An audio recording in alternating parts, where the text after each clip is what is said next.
राधे राधे हो राधे राधे राधे राधे हो राधे राधे गोविंद राधे गोपाल राधे महा गोविंद राधे गोपाल राधे श्रीगिरिधारी गोविंद राधे श्रीगिरिधारी गोविंद राधे అలా అనుకుంటూ కృష్ణుడి యొక్క వదిన పాపం అలా బిందె మీద బిందె ఎత్తుకొని ఈ సంఖ్య ఒకటి ఆ సంఖ్య ఒకటి బిందెలు ఎత్తుకొని వస్తూ ఉంటే పాపం ఎంత బరువు ఉంటుంది. మనం ఒక బిందె మనం మొదలైపోతున్నాం అవునా. మరి అట్లాంటిది ఆవిడ 4 బిందులు తీసుకొని వస్తుంది. మరి ఆవిడకి బరువు ఉంటుందా ఉండదా? ఉంటుందా?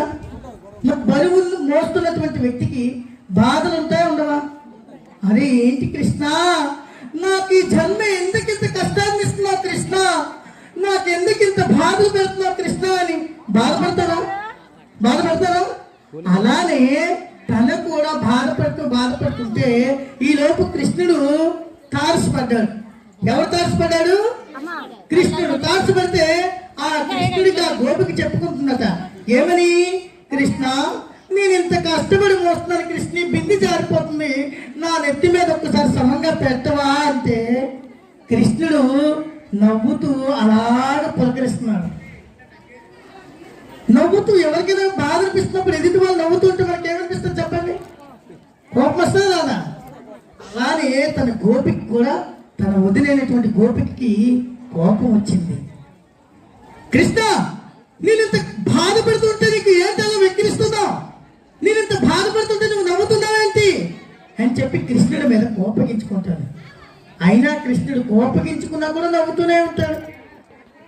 మళ్ళీ ఆ యొక్క గోపిక కోపం తగ్గి, కృష్ణ నిన్ను వేడుకుంటున్నాను కృష్ణ, నిన్ను బతిమలాడుతున్నాను కృష్ణ, రా కృష్ణ నాకు ఈ బిందు కొంచెం నాకు సహాయం చెయ్యి కృష్ణ అని చెప్పి ఆవిడ కృష్ణుడిని వేడుకుంటుంది. అప్పుడు కృష్ణుడు ఏం చెప్పారో తెలుసా? మీరు చెప్తే నమ్మరు. వదినా నేను బాధలు దించేవాడిని కానీ నేను బరువులు ఎత్తేవాడిని కాదు. చూడండి ఎంత అర్థం ఉందో. నేను బరువులు దించేవాడిని కానీ నేను బరువులు ఎత్తేవాడిని కాదు అని చెప్పాలి కృష్ణుడు. మరి కృష్ణుడు బరువులు ఎత్తేవాడా బరువులు దించేవాడా? బాధలు పెట్టేవాడా బాధలు తొలగించేవాడా? కష్టాలు పెట్టేవాడా కష్టాలు తొలగించేవాడా? సవా అది గోపికి అర్థమై ఉంది. అర్థం కాబట్టి కృష్ణ ఎందుకు నన్ను ఇలా ఏడిపిస్తున్నావు అంటే, అమ్మా నేను ఎవరికైనా బరువులు దించుతాను కానీ వాళ్ళకి బరువులు నేను పెట్టనమ్మా అంటే అప్పుడు గోపికి అర్థమైంది. అంటే అప్పుడు కృష్ణుడి యొక్క గొప్పదనం ఉన్నట్టే లేనట.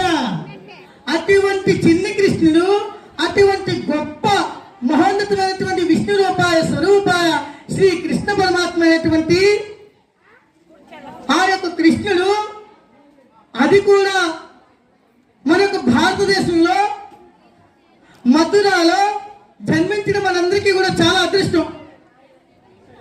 ఎందుకని మథుర అనేటటువంటి ప్రాంతం ఉత్తరప్రదేశ్లో ఉంది. ఈ ఉత్తరప్రదేశ్ మన భారతదేశంలో అతిపెద్ద రాష్ట్రం. మరి మన భారతదేశంలో కృష్ణుడు పుడితే మన ఇంట్లో కృష్ణుడు పుట్టినట్టే కాదా? కాబట్టి ఇంత గొప్ప దైవ సంభూతం కలిగినటువంటి సాక్షాత్ యొక్క విష్ణు స్వరూపమైనటువంటి శ్రీకృష్ణ పరమాత్ముడు ఇదే భారతదేశం ఇదే నేల మీద నడియాడి కృష్ణుడి యొక్క పాదాలు కాశ్మీర్ టు కన్యాకుమారి అటక్కు టు కటక్ వరకు కూడా కృష్ణుడు నడియాడిన